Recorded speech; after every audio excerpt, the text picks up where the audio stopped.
So, welcome back. We are going to break down some of the footage that was shown in the PlayStation trailer. Now, if you're avoiding spoilers, I would say on the spoiler level, this is mild. It's not like it's showing us anything crazy, but we do see a few locations that the ghost mechs are in that we didn't really know about before. But I wouldn't say that it's like heavy spoilers. We'll be theorizing a little bit, so that maybe gets into spoiler territory. And I might reference some of the other trailers and possibly some of the stuff they talked about in their live streams. So if you're avoiding any information, then obviously this might not be for you. But I'll timestamp things. Basically, we're going to go through frame by frame. So actually, the timestamps might be a lie. We're going in order. We'll see if I timestamp. Honestly, if you've been keeping up, I've been pretty sick. I'm finally starting to feel a little bit better, but unfortunately, I had a really bad reaction to something, and it about took me out. So, we are just going to break this down kind of the easiest way. I have my screen recording on. I'm recording in 4K. I have my microphone set up, and it should work out pretty well. I finally figured out why in the world the microphone was so quiet, so let's hope that this fixes it. Now, without further ado, we're going to get into it. I'm going to kind of reference some things like, oh, I think we saw this in another trailer, and I actually have that other trailer kind of pulled up over here, and it is the video I put out that has every trailer that's been out so far. That way we can kind of cross-reference. So here we go. Now, the first thing I notice about this is the fact that we have BB. We can actually see BB, and if you remember, this is from the same scene that we have Guillermo del Toro. I can't ever say his name. GDT, and he was in, I want to say, a very early trailer because we saw him on the ship. Yeah, here it is. Okay, so this is that same scene. He says BB-28. Was disposed of 4 years ago, long before you and Lou first met. And I'm wondering if we have like a private room in the Magellan. Mostly we see him in the private rooms in the distros. So this may just be a waking animation for him on the Magellan. So we get right here, it lights up, but it's empty. So this must be a nightmare because we get this exact scene right here. And Lou's fine. He wakes up, he looks over, Lou's in the pod, which is interesting because she's not connected to anything. So how is she charging, or does she not need to charge? Is this actually Lou? I tried to look and see if you could see her heart birthmark, but I couldn't see it. But going through it at half speed made it so much easier to catch the freeze frames. Now, in this scene, we have kind of just a better look at his outfit, or saying things like he does appear to, it almost feels like a skeleton. I'm not sure if it's an active skeleton though, but it would be nice if we had an active skeleton up top. We still have the sea anemone, which we know the sea angel usually represents Lou's pod, which does beg the question, when do we get that sea angel keychain? Who gave it to us? Why is it not on all the pods that we're wearing? And we have little Dolman. I love the hat. There's nothing better than the hat. I'm like so excited for that. I think this is going to be the, I can't remember what it's called now, but basically where you can look at the stars. The observatory, that's what it looks like to me. I think this is going to be the observatory. That dome looks very round. I'm not sure if it will allow me to zoom in since I already have the video like maxed out at 4K. So this is the observatory here. This is gorgeous, absolutely gorgeous. I love the landscape. And I love that we'll probably be able to have really nice videos and photography atop these things. It's just awesome. And we get our first look at a kangaroo, which is great. I think that's so fun. So we actually don't know if this is in Mexico or Australia.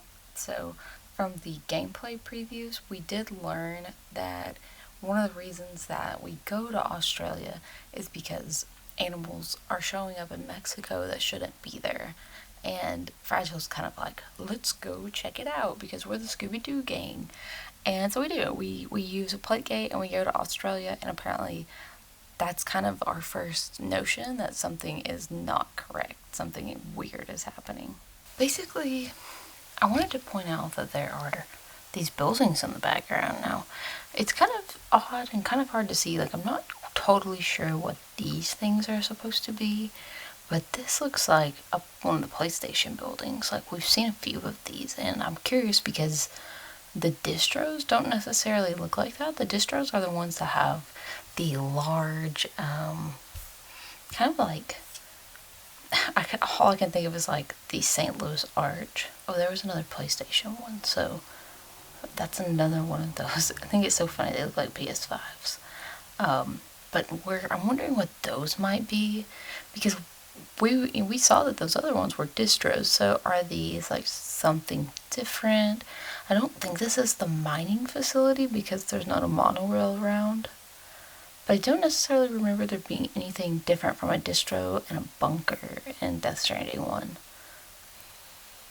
Yeah, so this is what a distro looks like. So I don't know what the PlayStation 5 building is supposed to be, because this is C1 Delivery Interest. This looks exactly like the distros that we go to, where we see like the Bridges employees. Here we're seeing the APAC employees. So I'm not sure what the PlayStation 5 buildings are. We see like what maybe is a little hologram over here. I'm wondering if that will be, if we'll still be able to place holograms saying like go this way, because this looks like a very empty area. And I love that we're getting Zelda sorts of landscapes where you have a desert that basically morphs into a giant mountain.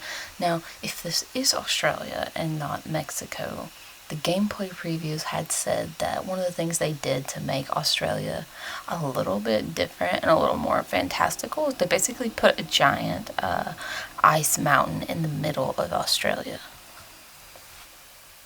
So here's that other direction.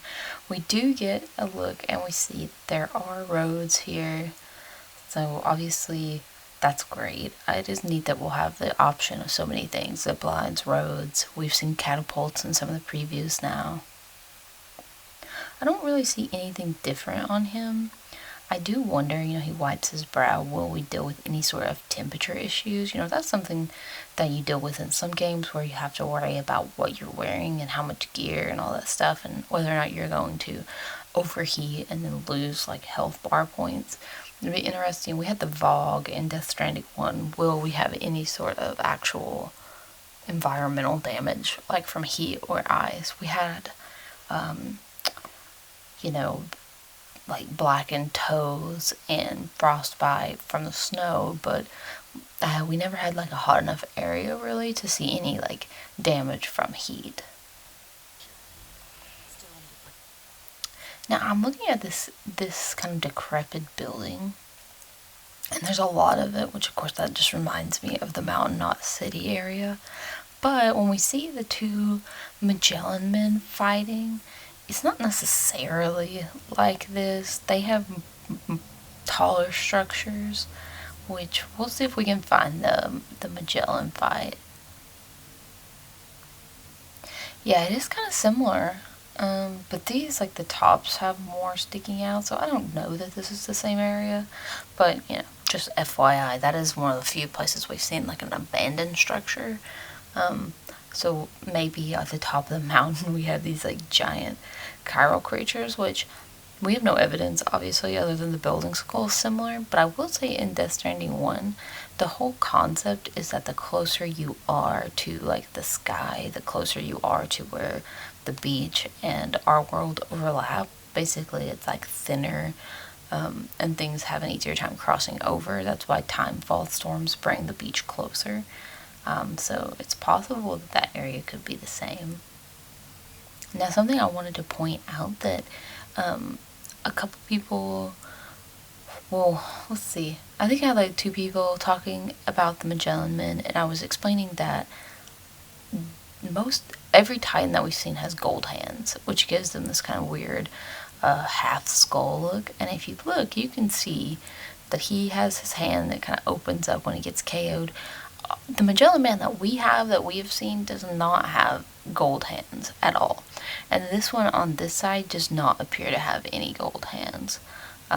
So I think this is our Magellan Man. Yeah, because you can't see any hands on this one. So my thought is that I think at this point we already are fighting with a Titan. But I don't know what episode this is or where we're at or anything.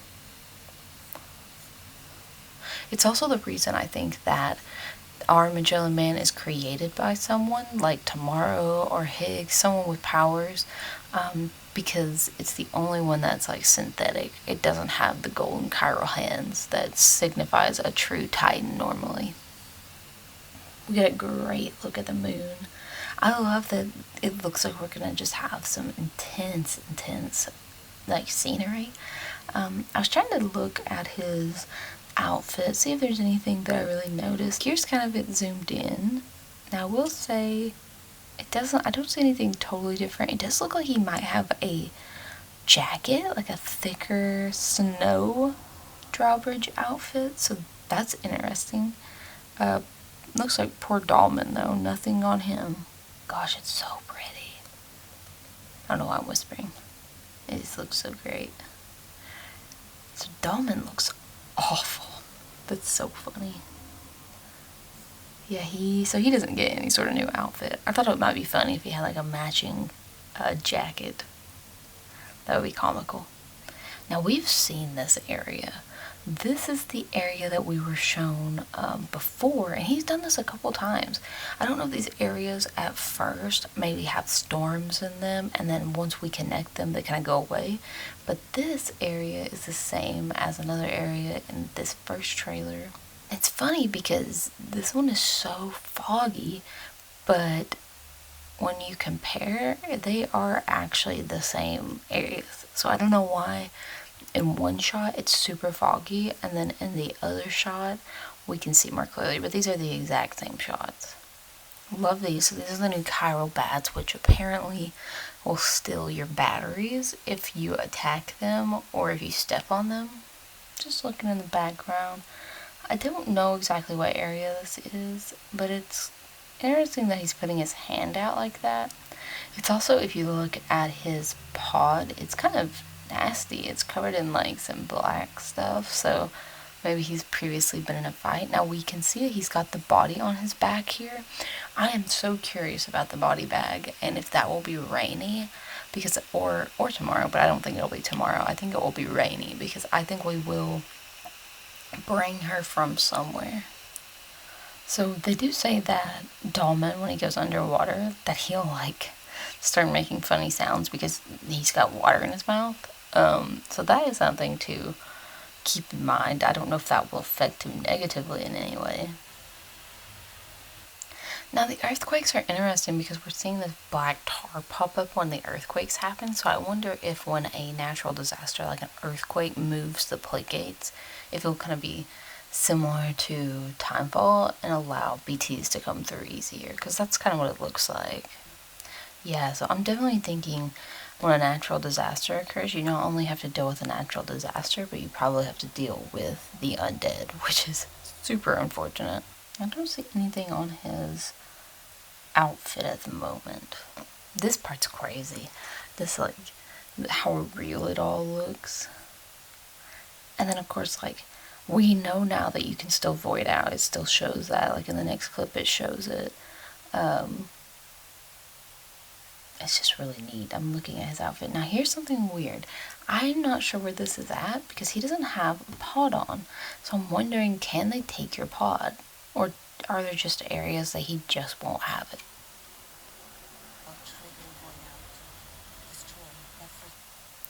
Of course, we can't see anything here, but it looks like the exact same area. To me, this looks like Australia, but, you know, who knows? And then if we zoom in, I mean, I don't see a pod, but they're really good about placing him so that you can't tell what he's wearing. So I don't know if he has a pod on here. I assume not. He didn't have it in the last one. Now, what would be really cool is if we don't even have to have loot, if we can choose if we want to wear the pod or not, which would be a really interesting dynamic. Like, if you're able to play the game and not have the pod, like, how would that affect the ending? The only reason I bring that up is they kind of like nerf the game, I guess is how you would say it. Whenever you don't have loot on in Death Stranding 1, things are quite easy. You don't seem to fall as much, you don't seem to have as much trouble with BTs. It's very strange how much easier the game seems to be. I feel like you don't encounter things as much. Now, with this, if you were able to not wear your pod, I don't know how it would affect things, since we obviously have very large BTs around and new types of BTs and chiral creatures. But I am curious, why is the pod not there in certain things, especially when it looks like we're not always in Mexico. So it's weird. When do we get loot? So we have our cargo menu, and of course I don't really see anything new here. We do have the Mazer, which is, I don't know if that is based on anything, but it's kind of funny. We have our chiral network gateway, which I'm wondering, is this like an early scene? Because we know that the chiral network gateway is the umbilical cord. And I just want to insert here that we have the APAC box that is carrying the umbilical cord, and I find that weird. So whose umbilical cord is that? I don't know if they'll hide the front of him from us. Yeah, so he doesn't have a pod on here at all. He also doesn't have Dolman, so this must be before he goes to North Knot. So yeah, this must be his first outfit that he wears, which is fun. He's got the camo on, which apparently I guess is maybe something to do with Metal Gear Solid. People were excited about camo. Yeah, I'm trying to figure out where we are. So, ring terminal, deliver the car. Yeah, so this is gateway to C1. This is the very first thing. So we definitely know we're in Mexico. Oh, this looks so familiar.